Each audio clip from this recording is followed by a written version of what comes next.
कल भी मेरा प्रश्न था और वो आपके ही विभाग से जनसंपर्क विभाग का मैटर था। मैंने माननीय अध्यक्ष महोदय से और मुख्य सचेतक महोदय से भी इस सीट को चेंज कराने के लिए मैंने निवेदन किया था कि या तो वहाँ पर माइक की व्यवस्था हो और या फिर मुझे पीछे सीट आवंटित हो जाए जिस पर हमारा कोई सामान है पर्सनल, हम जो भी कागज़ ले जाते हैं, आपका मोबाइल है या कोई चीज़, न तो वहाँ रखने की कोई व्यवस्था है न माइक की कोई व्यवस्था है। हम कोई बात कहेंगे तो कैसे रिकॉर्ड पे होगी? मान लो कभी सदन में मत विभाजन की बात हो तो हम वोटिंग कहाँ करेंगे, वोट कहाँ डालेंगे? तो ये सदन जो चलता है नियम कानून और परंपराओं से चलता है। तो ये बात मैंने विधानसभा अध्यक्ष के माध्यम से रखी थी और मुझे विधानसभा अध्यक्ष ने अभी बाद में कहा कि भाई ये जानकारी होनी चाहिए थी। मुझे किसी ने कोई जानकारी नहीं दी कि आपको पीछे से बोलना है। मैंने तो अभी देखा, मेरे से पहले क्वेश्चन आमीन खान जी जो वहाँ से विधायक हैं बाड़मेर से, सवाना वहाँ से आते हैं शिव से, तो वो भी बेचारे बुजुर्ग आदमी सीनियर हैं, वो भी उठ करके आगे आए, पीछे पीछे गए, कभी आगे आए। तो ये व्यवस्था मुख्य सचेतक की सरकार की तरफ से होनी चाहिए थी कि भाई हमें सीट अलॉटमेंट यहाँ की है, वहाँ पर हमें बैठने की व्यवस्था हो, बोलने की व्यवस्था हो। तो एक तरह से ऐसा लग रहा है चलो हमारी कोई बात नहीं है, हाँ हमें नहीं बोलने दिया गया, जब माननीय अध्यक्ष महोदय ने डांट के बिठा दिया, लेकिन हमारे जो मंत्री हैं वो भी मेरी लाइन में बैठे हुए हैं, वो भी शेड्यूल कास्ट के हैं। तो मेरा प्रश्न ये नहीं है कि मुझे नहीं बोलने दिया गया, सवाल ये उठता है कि जो मेरी लाइन में जो लोग बैठे हैं बीच में, जिसको गैलरी कह सकते हैं, उनके पास कोई व्यवस्था नहीं है। और दो मंत्री हैं, टीकाराम जूली और भजनलाल जाटव, जो शेड्यूल कास्ट से आते हैं। उसके बाद उसी सीट पर महेंद्र जीत मालवीय है, उसके बाद में नेक्स्ट अमीन खान जी है, दानिश अबरार है और मीरा है। उसमें सिर्फ दो लोग हैं, जो एक मेवाराम जैन है और शायद एक और है कोई, अदरवाइज वहाँ पर्टिकुलर लोगों को क्यों बिठाया गया है? और पहली बार जो विधायक है वो मंत्री बना है, वो सही सुविधाएं ले रहा है जो पहली बार विधायक है। दूसरी बार विधायक है, उनको बोलने के लिए जगह नहीं है, बैठने की जगह नहीं है। तो मैंने तो व्यवस्था का प्रश्न उठाया था कि हमें कहीं भी बिठाएं आप, उससे कोई फर्क नहीं पड़ता, लेकिन हमारे पास व्यवस्था तो हो। कोरोना की आड़ में ऐसा भेदभाव SC ST के लोगों के साथ क्यों किया जा रहा है भाई? आज 50 से ऊपर विधायक हैं SC ST के सत्ता में, तो उनके साथ इस तरह का व्यवहार क्यों? आज विधानसभा अध्यक्ष से आसन को पावर है, तो हमने आसन से ये कहा था कि हमारे अधिकारों की रक्षा कीजिए। हमने छोटी सी बात रखी थी कि भाई हमें माइक की व्यवस्था करवा दें, यहाँ पर हम बोलेंगे, कोई ज़्यादा बड़ी बात नहीं है, हमारे लिए कोई इतना नहीं है। और नहीं बोलने दिया गया तो कोई बात नहीं। हमारे जनता से जुड़े हुए मुद्दे थे, जो हॉस्पिटल, जो रियायती दरों पे जो भूमि दी गई है, वो एक महत्वपूर्ण सवाल था सरकार से कि भाई रियायती दरों पे 10 साल के अंतर्गत कितने लोगों को ऐसी भूमि आवंटन की गई जिन पर आज तक निर्माण नहीं हुआ और उन भूमियों को आज तक निरस्त नहीं किया गया। सेकंड सवाल ये था मेरा कि ऐसे भी अस्पताल हैं जिनको टोकन मनी 1 रुपये के अनुदान पर हॉस्पिटल बनाए गए हैं, जैसे महावीर कैंसर हॉस्पिटल है, वो बनाया गया, उसने शर्तों का उल्लंघन किया और जहां पर यूटिलाइजेशन के जो व्यवस्था होनी चाहिए थी वहां उसने कॉमर्शियल यूज किया। और टोकन मनी में जो शर्तें थी, नो प्रॉफिट नो लॉस, लेकिन आज वो गरीब लोगों को लूट रहा है। 25% लोगों को जो लाभ गरीबों को मिलना चाहिए था वो उस हॉस्पिटल में नहीं मिल पा रहा। ऐसे बहुत सारे हॉस्पिटल हैं, हृदय नारायण लाल है और भी हैं, बहुत सारे ऐसे सवाल थे जो माननीय मुख्य हमारे धारीवाल जी ने भी कुछ दिन पहले, आपने पेपर में भी पढ़ा होगा, आपके माध्यम से ही खबर आई थी और हमने भी डिपार्टमेंट में जानकारी प्राप्त की थी कि ऐसे जो भूमि आवंटन के केस हैं जिन्होंने आज तक निर्माण नहीं किया गया है, तो उनके खिलाफ सरकार ने क्या कार्रवाई की, ये क्वेश्चन हमारा मेन था। और उनको अब तक निरस्त क्यों नहीं किया गया? तो बड़े बड़े भूमाफिया जमीनों को दबा कर बैठे हैं, तो सरकार उनको कैंसिल क्यों नहीं करना चाहती? ये हमारा सवाल था, अति महत्वपूर्ण। लेकिन माननीय अध्यक्ष महोदय वो सर्वे सर्वा होते हैं, उन्होंने जो भी डिसीजन लिया वो ठीक है। सर क्यों नहीं बोलने दिया जा रहा आपको? आप सरकार के खिलाफ प्रश्न पूछ रहे हैं? नहीं, सरकार के खिलाफ थोड़ी है, ये तो व्यवस्थाओं का प्रश्न है कि भाई इस तरह का सरकार के खिलाफ क्वेश्चन नहीं है। ये तो सरकार भी कार्रवाई कर रही है। धारीवाल जी ने खुद ने कहा है कि 15 दिन में रिपोर्ट दो और ऐसी जो संस्था हैं चिकित्सा संबंधित उनके खिलाफ सख्त कार्रवाई करें। सरकार ने कार्रवाई भी की है, 2 को निरस्त भी किया है। तो वो कार्रवाई जो बचे हुए लोग हैं जो इस भूमि आवंटन के आड़ में कहीं हाई कोर्ट चले गए हैं, कहीं और चले गए हैं, तो सरकार उनको नोटिस देकर ये तीसरी नहीं करे, उनको निरस्त करे। उनके खिलाफ उस भूमि को यदि हम किसी अन्य व्यवस्था में दिया जाता है या ऑप्शन जनरल किया जाता है, सरकार को एक अच्छी रेवेन्यू मिलेगी। बोलने का अधिकार क्यों नहीं मिलता है? बोलने का अधिकार तो माइक नहीं है, आज रिकॉर्ड कैसे होगा? हमने एक छोटी सी बात तो उठाई थी, लेकिन वो माननीय अध्यक्ष को जो पावर है उन्होंने उनका उपयोग किया, दैट्स ऑल। एसटी विधायकों के साथ भेदभाव क्यों किया जा रहा है आपने कहा कि? हाँ बिल्कुल, हम देख लो, आप पता कर लो, लिस्ट मंगा लो वहाँ से। 2 मंत्री बैठे हैं वो, और कोई मंत्री क्यों नहीं बैठा भाई? ऐसे के क्यों है वो? कांग्रेस पार्टी तो एसटी के हितों का दावा करती है, हम इनका संरक्षण करते हैं। तो संरक्षण क्या हमें क्यों नहीं बोलने दिया? संरक्षण कहाँ है, किधर है? कल घोगरा जी ने तो जमकर अपनी बात कही सदन में। तो वो तो धर्म तक बात क्यों जा रही है? इस बारे में तो पार्टी को सोचना पड़ेगा। बीजेपी तो कांग्रेस से पूछ रही है, इत्तेफाक रखते हैं आप घोगरा जी के बयान से? इत्तेफाक रखती है? उसने अपनी बात कही है, मैं इस बारे में नो कमेंट्स। आदिवासी हिंदू हैं या नहीं है? आदिवासी हिंदू हैं या नहीं? सभी हिंदू हैं। अब तू दूसरी तरफ अपनी अपनी बातें हैं। तो फील करता हूं कि माननीय सदस्यगण नियम और उसका पालन नहीं करते हैं। कोविड के कारण सबको मालूम है कि हमने बैठने की व्यवस्था इस तरह से की है कि सभी सदस्य हाउस में आके बैठ सकें। सभी पार्टी के नेताओं को ये मालूम है कि हमने एडिशनल सीट्स क्रिएट की जहां माइक की व्यवस्था नहीं है, और इस सबको पार्टी को ये मालूम है कि बैठने की व्यवस्था अध्यक्ष महोदय नहीं करते हैं। ये एक गलत इंप्रेशन दिया जा रहा है।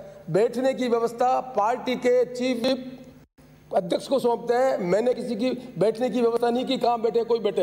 ये बैठने का काम पार्टी का है कि किस सदस्य को किस जगह पर उनको अलॉटमेंट करना है, अध्यक्ष उसको एंडोर्स करता है। और हमने सभी पार्टी के चीफ विप को कहा है कि इस व्यवस्था के अंतर्गत कुछ सीटों पर माइक नहीं है, इसलिए हमने कहा था कि वो पीछे जाकर अपनी माइक पर अपनी बात कह सकते हैं। मैं अपेक्षा कर रहा था कि पार्टी के विप अपने अपने सदस्य को इस बात के लिए जानकारी देंगे। मुझे खेद है कि एक माननीय सदस्य जो वरिष्ठ सदस्य हैं वो सदस्य सदन की इस कार्रवाई को अपने चीफ विप की डायरेक्शन के बाद भी नहीं करना चाहते। मुझे दुख है। न मैं बैठने की व्यवस्था करता हूं, न मैं ये व्यवस्था के संबंध में आपको पूरी तरह से जानकारी देता हूं कि हम सदन को किस तरह चलाएंगे। तब हमने कहा है कि जिन जगह पर माइक नहीं हो वो सदस्य पीछे जाकर अपनी बात माइक के सामने कर सकते हैं। मैं समझता हूं कि पार्टी के विप की जिम्मेदारी बनती है कि उन्होंने उस बारे में उस माननीय सदस्य को अवगत कराया होगा। यदि अवगत नहीं कराया गया और इस तरह से हाउस चलेगा तो मैं उसको टॉलरेट नहीं करूंगा। इसके बारे में निर्णय लेकर उनको निर्णय करने के लिए कह सकता हूं। तो मैं अपेक्षा करता हूं कि सरकारी पक्ष की भी जिम्मेदारी बनती है कि वो भी नियम और कानून का उसी तरह से पालन करे जिस तरह के अध्यक्ष की व्यवस्था की गई है। ये मेरे खेद का विषय है कि मेरे अध्यक्ष निर्णय करने के बाद भी 0 आवर में और स्थगन प्रस्ताव में जहां हमने निर्णय किया गया कि कम से कम सदस्य की भावना को सुनने के लिए मंत्री बैठे रहेंगे, पर मुझे कहते हुए तकलीफ है कि मंत्री स्थगन प्रस्ताव और 295 में हाउस में नहीं बैठते हैं। यदि हाउस की हम गरिमा नहीं बनाना चाहते हैं, अध्यक्ष की गरिमा नहीं बनाना चाहते हैं, तो मुझे कोई तकलीफ नहीं है। आपने मुझे चुना है, आप मुझे हटा दें, मुझे बहुत खुशी होगी। पर जब तक मैं इस कुर्सी पर बैठा हुआ हूँ, मैं निर्णय निष्पक्ष रूप से, चाहे पक्ष हो चाहे विपक्ष हो, उन नियमों को लागू करने का मैं काम करूंगा। कोई नाराज या कुछ, इसलिए मैं अपेक्षा करता हूँ संसदीय मंत्री जी से और पार्टी के विप से कि कृपया आप अपने माननीय सदस्यों को बैठने की व्यवस्था आपने की है। आपको उनको जानकारी देने की उनके आगे माइक नहीं है तो आगे या पीछे खड़े होकर माइक पर प्रश्न पूछ सकते हैं, लेकिन अध्यक्ष को ये डिक्टेट कराया कि मैं यहीं पर प्रश्न पूछूंगा, इस व्यवस्था को मैं टॉलरेट नहीं करूंगा। मैं फिर आपसे निवेदन करना चाहता हूं और मुझे कठिन निर्णय लेने पड़ेंगे। यदि आपको कठिन निर्णय पसंद नहीं है तो मुझे अध्यक्ष पद से हटा दें, मुझे कोई शिकायत नहीं है। मैं बहुत गंभीरता से कहना चाहता हूं कि हम सदन की गरिमा को बढ़ाना नहीं चाहते हैं, और सदन की गरिमा यदि गिरती है तो संसदीय लोकतंत्र में लोगों का विश्वास हट जाएगा, और विश्वास हट जाएगा तो हम संसदीय लोकतंत्र में जन समस्याओं का निराकरण कर लोगों का विश्वास नहीं बना सकेंगे। ये पार्लियामेंट्री डेमोक्रेसी में डिबेट होती है, डिस्कशन होते हैं। मैं कोई पुलिस का थानेदार नहीं है जो किसी को वारंट निकाल कर एडर करो डिसिप्लिन को। आप ही के नियम और कानून के अंतर्गत सदस्य चलेगा तब सदन ठीक ढंग से काम करेगा। इसलिए मैं अपेक्षा करूंगा कि जिस तरह का दुर्भाग्यपूर्ण सीन आज हुआ है वो दुर्भाग्यपूर्ण सीन भविष्य में नहीं हो, और हम सब सदस्य नियम और कानून का पालन करें। नहीं है तो पढ़े इसको किसका आपको पढ़े। मैं अपने कोई मन मर्जी से नियम नहीं बना रहा हूँ। मैं लिबरल भी हूँ, लिबरल भी इसलिए हूँ कि जब इसमें लिखा हुआ है कि कोई प्रश्न एक बार आ जाए तो दोबारा सदन में नहीं आए, तब भी मैं प्रश्न की गंभीरता के आधार पर 295 स्थगन प्रस्ताव, ध्यान आकर्षण प्रस्ताव तब भी मैं करना चाहता हूँ। हमने ये निर्णय लिया था, आप सबको मालूम है, पुलिस की डिमांड में सभी बोलना चाहते थे, पर कोई हमारे बजट के हेड को देखता नहीं है। इसलिए बिजनेस एडवाइजर कमेटी में हमने सब हेड को आइडेंटिफाई किया। हमने पुलिस की डिमांड डिस्कस नहीं कर रही थी, हमने एसीबी की डिस्कस कर रही है।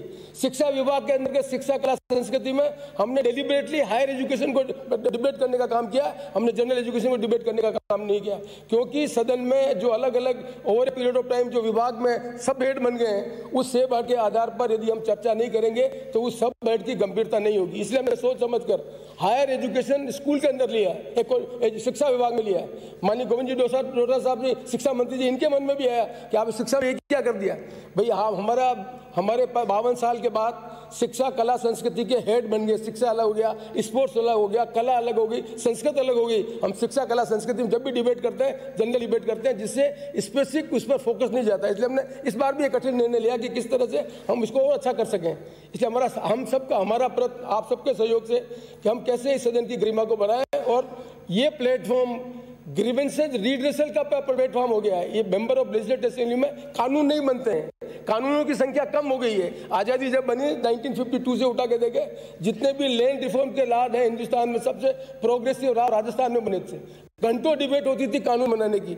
आज कानून बनाने के काम बहुत कम होते हैं। इसलिए इस प्लेटफॉर्म में सत्ता पक्ष और विपक्ष सबकी जिम्मेदारी बनती है कि सत्ता पक्ष यदि नीति बनाकर काम कर रहा है, विपक्ष उसमें सजगता रखे और जनता की समस्याओं का निराकरण करने का हम प्रयत्न करेंगे, तो लोगों का विश्वास होगा। ये मेरा एफर्ट से मेरा प्रयत्न है। इसलिए मैं बार बार कहता हूं कि मैं स्पीकर एक्टिविज्म में विश्वास करता हूं। मैं साइलेंट स्पेक्टेटर नहीं बनता हूं। जब मैं प्रश्न पूछता हूं तो मंत्री जी नाराज होते हैं, पर मेरी ड्यूटी बनती है। क्या मेरा धर्म नहीं बनता कि पीएचडी के अंदर यदि पैसा इतना जा रहा है तो हम सबकी जिम्मेदारी नहीं बनती कि पैसे का उपयोग करने का काम?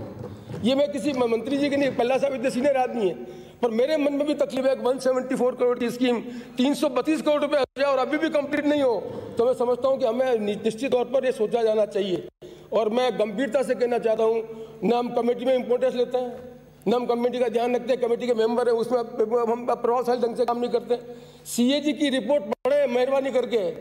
एक विभाग में ईयर आफ्टर ईयर यदि एक्सिस ग्रांट हो रही है तो Y should have B, Y should have R, Y should have V. क्या हमने आज दिन तक किसी ब्यूरोक्रेट को बताया कि एक्सिस ग्रांट लगातार आपके डिपार्टमेंट में एक्सिस ग्रांट क्यों जा रही है?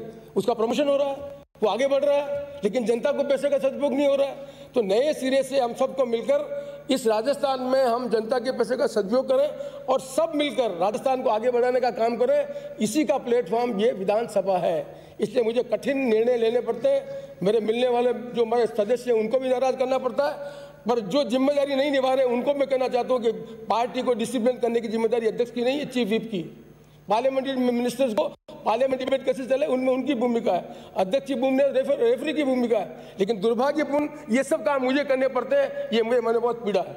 इसलिए मैं आपसे सर्वोच्च निवेदन करना चाहता हूँ, यदि आप मुझ में अध्यक्ष का विश्वास है, जैसे आपने सबने अनअपोज मुझे बनाया, तो मुझे अनप्रेजेंट ड्यूटी करनी पड़ेगी। और आप मुझे विश्वास नहीं है तो मुझे बहुत खुशी होगी आप मुझे कहें कि साहब आप अध्यक्ष पद के लिए हम नए आदमी चुनते हैं, तभी मुझे खुशी होगी, मैं किससे नाराजगी नहीं होगी। पर जब तक मैं अध्यक्ष हूँ मैं अनप्रेजेंट ड्यूटी को परफॉर्म करूंगा। और मैं आपसे भी अपेक्षा करूंगा कि मेहरबानी करके इस सब काम को करें और ये मेरा सहयोग करें, तब तो हम चीज़ों को ठीक ढंग से कर सकेंगे। रमेश जी मीणा पहली बार मेंबर नहीं है, तीसरी बार मेंबर है, मिनिस्टर रहे हुए हैं। उनको ये मालूम है कि बैठने की व्यवस्था अध्यक्ष नहीं करता है। उन्हें मालूम है कि कोविड के बाद हमने इस तरह की व्यवस्था की, हमारे कुछ साथी वहाँ बैठे हुए हैं, वो जगह बैठने की क्या, पर हमने व्यवस्था की कि 200 आदमी को बैठाने के लिए हम कैसे इस व्यवस्था को ठीक कर सकें। इसलिए कोविड का भी ध्यान रखें, सोशल डिस्टेंस भी मेंटेन करें, बैठने की व्यवस्था करें।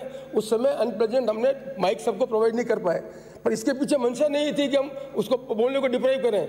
लेकिन डिप्राइव करने के नाम पर हम यदि बैठने की व्यवस्था के संबंध में अध्यक्ष को इंगित करें तो मुझे दुख है, बैठने की व्यवस्था अध्यक्ष नहीं करता।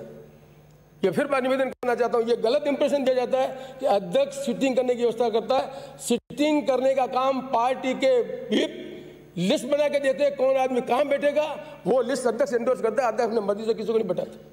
इसलिए मेहरबानी करके जो व्यवस्था हुई उस व्यवस्था को ठीक ढंग से लागू करने के लिए अपने अपने सदस्य को बताएं इस तरह की व्यवस्था हमने की है, उस व्यवस्था के अंतर्गत हम सदन को चलाना है। इसलिए अनप्रेजेंट ड्यूटी किसी की हुई हो, बैठने के सामने माइक नहीं हो तो उनसे फिर निवेदन करूंगा अपने पीछे या अपने आगे वहाँ पर माइक का उपयोग लेकर अपनी बात करें, जिससे सदन में अपने काम को ठीक ढंग से कर सकें। ये मैं आप सबसे निवेदन है।